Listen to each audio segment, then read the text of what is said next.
राष्ट्रीय ओबीसी महासंघ यांचा इशारा।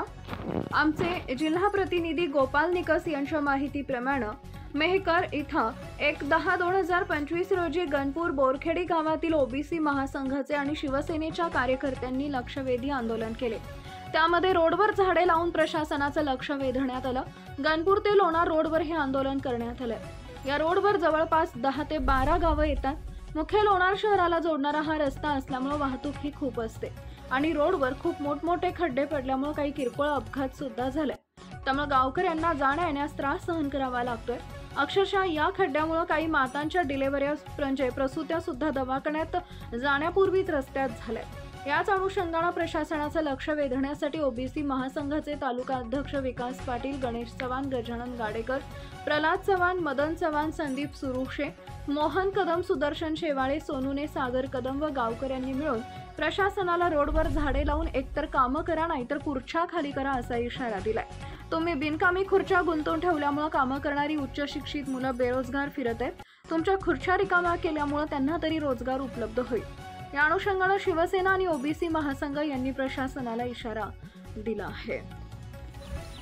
आता सध्या आपण हे बायपास पासून जो जाणारा रस्ता आहे, समजा गणपूर असेल, बोरखेडी, बेनी, हा सरळ एकदम हिरडव, आरडव, गायखेड हा डायरेक्ट लोणारला भिडणारा रस्ता आहे।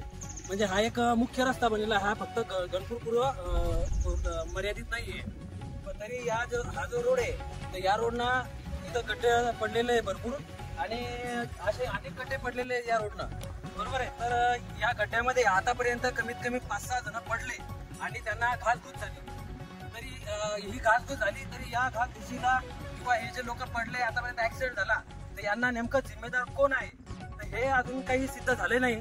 त्यामुळं आम्ही काय केलं की या रोडवर आम्ही गड्ड्यामध्ये झाडं लावायचं काम चालू केलं आता, कारण प्रशासनाला तसा काही जाग येत नाही। आणि आता इथं एक झाड लावलं, परत आम्ही पुढच्या गड्ड्यात आम्ही एखाद्या आंब्याचं झाड लावणार, नंतर त्याचे आंबे पण घेणार आम्ही, कारण तसा प्रशासनाला जाग येऊन नाही राहिला। तरी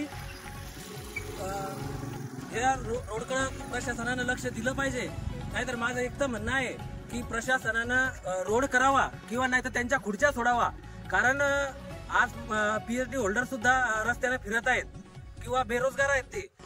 ते यांनी जर का राजीनामे दिले तर कमीत कमी ते बेरोजगार जे पीएचडी होल्डर जे लोक आहेत ते तरी यांच्या खुर्चीवर जाऊन बसतील आणि चांगले कामं तरी करतील असं मला या ठिकाणी वाटते। व जर का प्रशासनानं रोड केला नाही किंवा याच्यावर लक्ष काळजीपूर्वक घातलं नाही तर माझं एकच म्हणणं आहे की याच्यानंतर आम्ही शिवसेना स्टाईलनं त्या ठिकाणी तीव्र आंदोलन करू। हे एक गणपूरवासीच्या वतीनं किंवा एक मी विकास चव्हाण, राष्ट्रीय ओबीसी महासंघाचा तालुका अध्यक्ष, तसा ह्युमन राईट्सचा उपाध्यक्ष व शिवसेनेचा एक सामान्य कार्यकर्ता म्हणून या ठिकाणी हे मी सांगत आहे। व आजच्या या ज्या आम्ही या ठिकाणी वृक्षारोपण केलं, या ठिकाणी उपस्थित गजानन गाडेकर असतील, प्रल्हादराव चव्हाण असतील, मदन चव्हाण, मोहन कदम, संदीप सुकुशे, आपलं सोनवणे साहेब, सुदर्शन शेवाळे, सागर कदम या ठिकाणी उपस्थित आहे व गणेश चव्हाण सुद्धा या ठिकाणी उपस्थित आहे।